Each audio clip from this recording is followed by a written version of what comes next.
Alegria, alegria! Agora sim, começar mais um programa Gente que Fala. Eu sou Liliane Ventura e você está simultaneamente conosco pela Rádio Trianon 740M e também pela web no gentequefala.com.br. E aí, São Paulo tem segundo turno. Vamos saber o que pensam os nossos ilustres convidados da mesa e você aí de casa, do seu trabalho, onde quer que esteja. O advogado Mário Cerveira Filho, especialista em direito imobiliário, também é professor do Mackenzie, da FIA. Como vai? Tudo bem? Tudo bem, graças a Deus. É um prazer estar novamente no Gente que Fala e vamos fazer o possível para passar as informações que os ouvintes querem ouvir. Daqui a pouco eu vou render homenagens aos pais deles. Você vai saber por quê. Vale a pena, gente, porque eu duvido que você consiga. Ai, não, eu espero que você consiga. Eu não vou conseguir. Já de antemão vou dizer que eu não consigo. Já já eu te conto o quê, tá bom? Na eleição para prefeito mais disputada da história de São Paulo, chegaram ao segundo turno José Serra, PSDB, e Fernando Haddad, do PT. O resultado marca uma reviravolta com o candidato Celso Russomano, que da mesma forma que liderou as pesquisas de opinião, rapidamente viu sua preferência cair em menos de 2 semanas. Doutor Mário Cerveira Filho, que está aqui conosco, esperava por esse resultado? Pelo que vinha o panorama aí? Não, eu não esperava esse resultado de forma nenhuma e até estavam dizendo que ele ia ganhar em primeiro turno. Então, foi uma surpresa para todos. Nós estávamos comentando antes de entrar no programa que tem diversas opiniões por que isso aconteceu, né? Então, pode ser por causa, muitos falam, por causa do passagem de ônibus, da igreja, quer dizer, isso depois nós vamos saber direitinho, que a Igreja Católica entrou aí no meio. Lógico, como a gente tem um número muito grande de católicos, eu também acho que isso influenciou bastante. E para o próprio Celso, só para esclarecer o pessoal em casa, porque supostamente o candidato Celso Russomano estaria sendo apoiado pelas igrejas evangélicas. Exatamente. Não é? E criou ali um Um curto-circuito. impasse, Então, todo mundo falou, será que eu vou eleger uma igreja que não seja católica no nosso governo?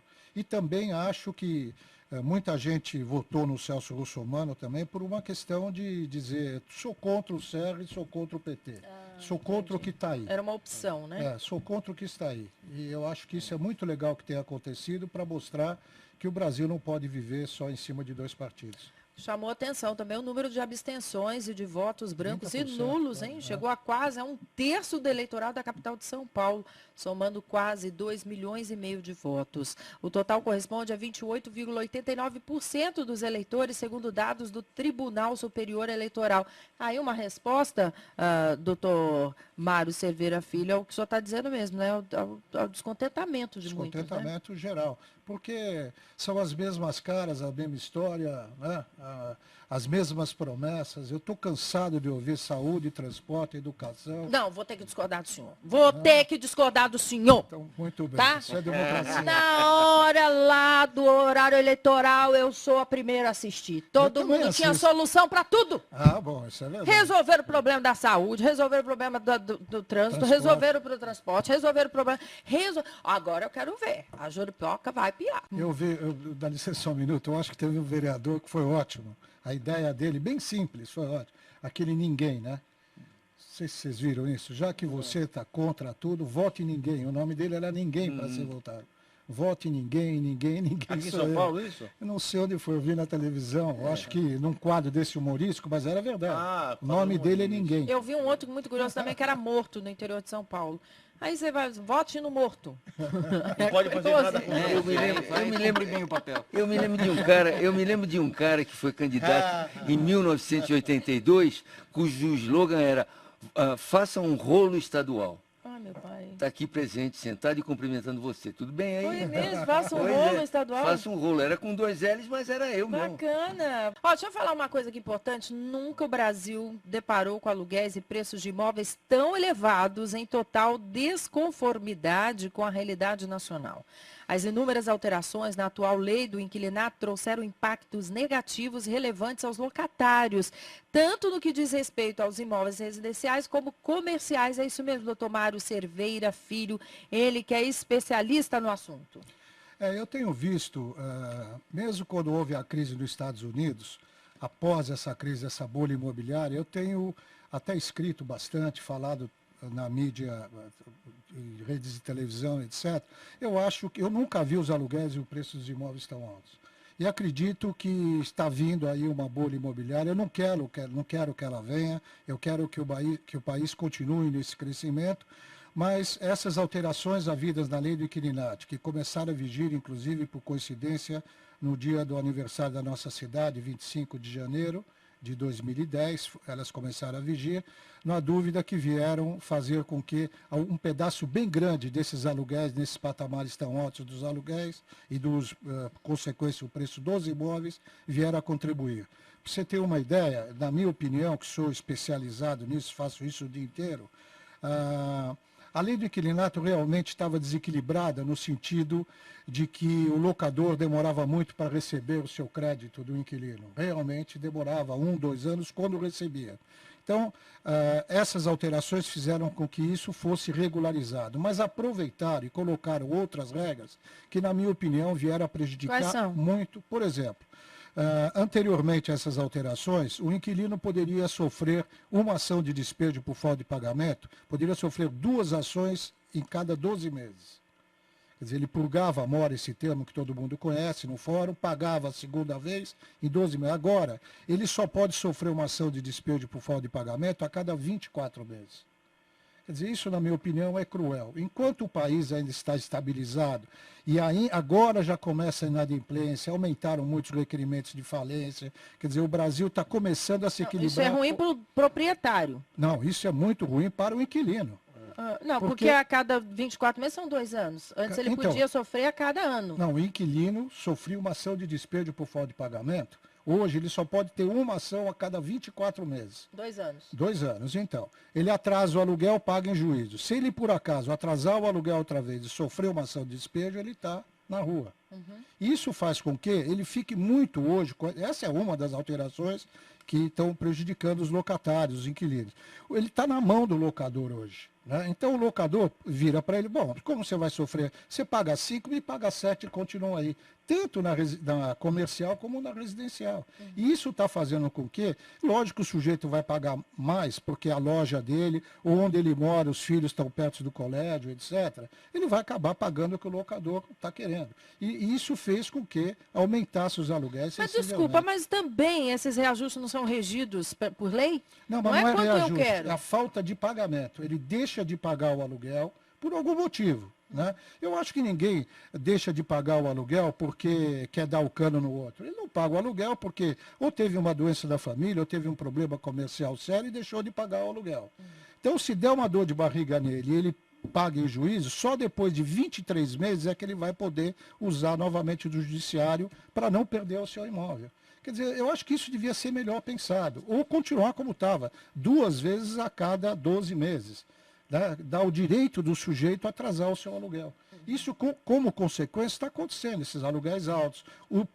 Logicamente, se o aluguel é alto, o imóvel vai lá para cima. Então, está todo mundo reclamando. Né?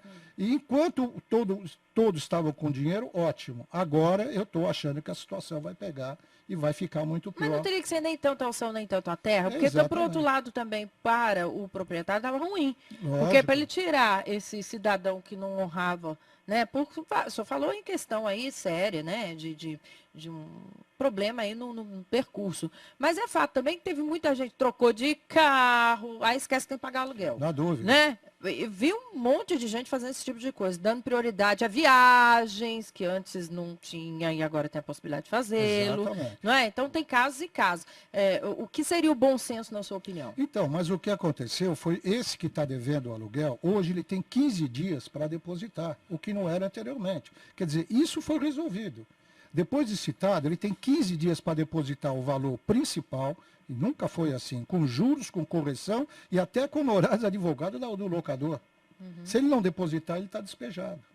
Quer dizer, o locador ficou salvaguardado no seu direito. Lógico que eu sou a favor do locador receber o seu débito e não vou achar que quem deve está com razão, absolutamente. Mas poder ter uma chance a cada 24 meses é cruel. E além disso, outras coisas, por exemplo, hoje o fiador pode sair da locação, né, quando acaba o contrato. Antigamente era até a entrega das chaves.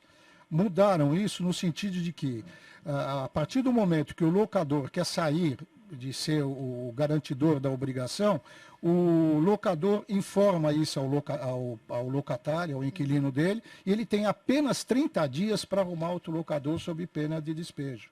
Quer dizer, ficou muito fácil. Esses grandes grupos estão vindo para o Brasil, todo mundo sabe disso, como está fácil tirar os inquilinos e como os aluguéis estão altos, estão vindo para o Brasil grandes grupos estrangeiros para ficar com esses aluguéis que estão os mais caros do mundo, mais que Manhattan, mais que Londres. Nós Mais estamos que vendo, Manhattan? agora não sei se você viu numa dessas grandes redes da televisão, o preço do metro quadrado no imóvel no Rio de Janeiro, mas está você já viu o shopping center, por exemplo, tem shoppings em que o aluguel do metro quadrado é R$ 500 por metro quadrado. Quer dizer, isso tudo que eu estou dizendo aqui vai sobrar para quem? Para nós, consumidores. Não só numa loja, por exemplo, o sujeito paga um absurdo Ele de aluguel, repassa. ele vai ter que repassar. Claro. Né? Então, a gente torcendo por um Brasil melhor, torcendo por um país equilibrado, ele está desequilibrado. Mas o nesse que, sentido. com o seu conhecimento, desencadeou isso? Por que houve esse aumento abrupto? Por que desencadeou esse desequilíbrio agora? Então, porque os locadores ou esses grandes grupos econômicos, na minha opinião, né, fizeram com que se alterasse muitas regras da lei do inquilinato, né, para salvaguardar o direito deles de ganhar mais dinheiro com isso e vieram a prejudicar Mas olha, os inquilinos. os grandes grupos econômicos não têm locações residenciais. Então A precisa... maioria é comercial. É comercial. Mas Comercial- esbarrou nisso. Bom, mas comercial já é uma outra situação. O sujeito não compra na rua, vai comprar no shopping porque quer segurança, se ilude com segurança, porque nem shopping tem mais. Exatamente. Então é justo, quer dizer, existem grupos econômicos que querem. Agora, e nas locações residenciais? Tem muito inquilino sem vergonha, sim. Tem lógico. muito locador velhinho, sim. Até porque é coisa de português e antigo, e eu posso Lógico. dizer isso porque sou filho de português Eu e também. herdei propriedade de aluguel. E administro essas propriedades, eu vejo esse tipo de situação. Quer dizer, você só tem possibilidade de tirar o inquilino do... Mas que? Eu tenho inquilino que foi embora, tive inquilino que foi embora, ficou sem pagar 8 meses de aluguel, e olha que eu sou advogado. Quer dizer, entra com despejo de falta de pagamento, purga, mora, não purga, vai, não vai, entra, emite na posse. 8 meses para tirar o camarada. Vai atrás do fiador. Hoje já tem seguro, fiança e tal. Vai atrás do fiador. O fiador é outro velhinho, mais velhinho do que os velhinhos que você teve como seus antepassados. E também já não tem dinheiro, só tem aquela propriedade é impenhorável. Então, vamos separar, né? Quando falamos de locação e desse problema que você diz, e com o qual eu concordo. Segundo, a tal da bolha. Eu adoro falar da minha cidade, né? A minha cidade de Santos, agora estava entrevistando o Paulo Alexandre, que se elegeu prefeito lá, uma rádio, a Rádio Bandeirantes, uma rádio local, aqui uma rádio local não, é internacional, a Bandeirantes. Entrevistava o Paulo Alexandre e vieram perguntas nessa direção. Quando é que vai baixar o preço dos imóveis em Santos? Santos é uma cidade onde há uma tendência natural, como em outros países. Não é isso só, do pessoal ir para lá, quando envelhece se aposenta. Como Miami, Beira da praia, como Miami, como outros lugares. Enfim, o pessoal vai para lá e aí acumula gente. Aí vem o pré-sal. A Petrobras está fazendo um imenso de um edifício na entrada de Santos. Mais empregos, mais gente ficando lá, mais gente precisando ir para lá. E aí os preços dos imóveis vão lá em cima. Quer dizer, como é que se resolve isso? Fazendo com que o Brasil não progrida, não tenha o pré-sal, não tenha a Petrobras avançando? Então, me permita colocar essa pitadinha nas suas afirmações e informações, nas quais eu vejo muito de certo e que eu endosso. Então, o que deveria, na minha opinião, é quando houver essas alterações, devia ser trocado melhor uma ideia com a sociedade. Eu não estou sendo aqui só a favor dos locatários, absolutamente. Eu gostaria que isso fosse equilibrado. Só que eu acredito e tenho certeza que essas alterações contribuíram, não estou dizendo que só foi isso, mas que essas alterações contribuíram para isso. E o que a gente, por exemplo, você vê, o IGP, IPC, que regula os contratos, tanto comerciais como residenciais, não pode existir um índice que seja maior do que a inflação do país. É um absurdo. É um absurdo. Quer dizer, eu acho que os nossos legisladores, né, deveriam pensar nisso melhor, ter um índice próprio para aluguéis, às vezes residenciais e às vezes comerciais até diferentes. Quer dizer, está faltando nesse sentido para quê? Para que o Brasil continue progredindo. Até porque o IPTU do comercial é diferente do IPTU do residencial. Tem tudo, não é? eu acho que tem tem toda uma tudo. diferença. Exatamente. Comercial é uma outra situação, Uma outra mais situação. livre iniciativa. Residencial deve haver uma proteção maior, porque há um interesse social aí em jogo, sem dúvida Fernando nenhuma. Mauro. Eu queria aproveitar e perguntar para o doutor Mário Cerveira como é que ele enxerga essa questão, dizendo que pode existir uma bolha no mercado imobiliário, mas outros dizem o seguinte, que os preços das grandes capitais do mundo estão chegando em patamares da casa de 10 mil dólares o metro quadrado, como é Nova York, algumas capitais europeias e tal, e São Paulo está em 10 mil reais, metade disso, e acaba caminhando, alguns lugares como Vila Nova Conceição, para os 10 mil dólares o metro quadrado. E aí, quer dizer, você vai para Londres, eu queria comprar um apartamento de dois quartos. Pois não, $1 milhão. É assim que funciona lá, né? Exatamente. Mais caro do que São Paulo. Então, o que eu queria lhe perguntar é o seguinte, você imagina que São Paulo, o Brasil, por conta do crescimento econômico, esteja chegando num patamar e aí ele para de crescer o valor do imóvel, ou o que está aí as pessoas não conseguem alcançar, não conseguem comprar nesse preço e os imóveis vão cair de preço? Essa é a grande pergunta que o mercado faz. Apesar de eu ser advogado, não ser economista, mas eu acompanho bastante tudo isso, né? Com certeza, isso não é só no Brasil. Na minha opinião, houve uma desandada no mundo, até em função do problema dos Estados Unidos. Os bancos, por exemplo, estão com dinheiro até aqui, até a cabeça. Então, você quer comprar o imóvel? Compra à vontade. Está aqui o dinheiro. Você vai pagar outra história. Você vai pagar. Aí começa a ver, se você começar a perceber, eu trouxe até os números aqui, se vocês quiserem depois, começou a haver muitos requerimentos de falência. Por quê? Aquele crescimento abrupto que teve no Brasil, agora começou a estabilizar. E começam a sair, a aparecer as coisas.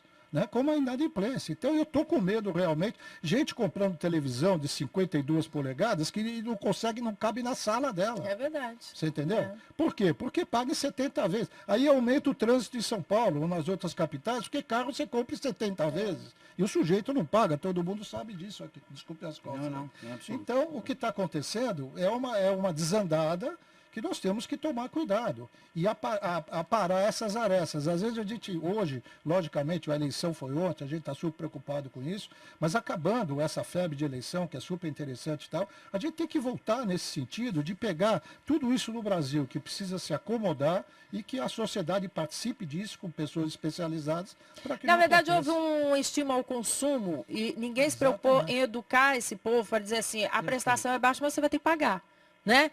Ah, mas deu defeito na televisão, meu carro, eu não aguentei pagar o IPVA. Mas você vai ter que pagar, filho, você assumiu, não era baixinha, não era pequenininha. A sua colocação é perfeita. Não Estímulo ao consumo. Precisa vender mais carro, porque carro dá emprego para uma opção de gente, paga imposto, mesmo você reduzindo taxas e eliminando alguma coisa.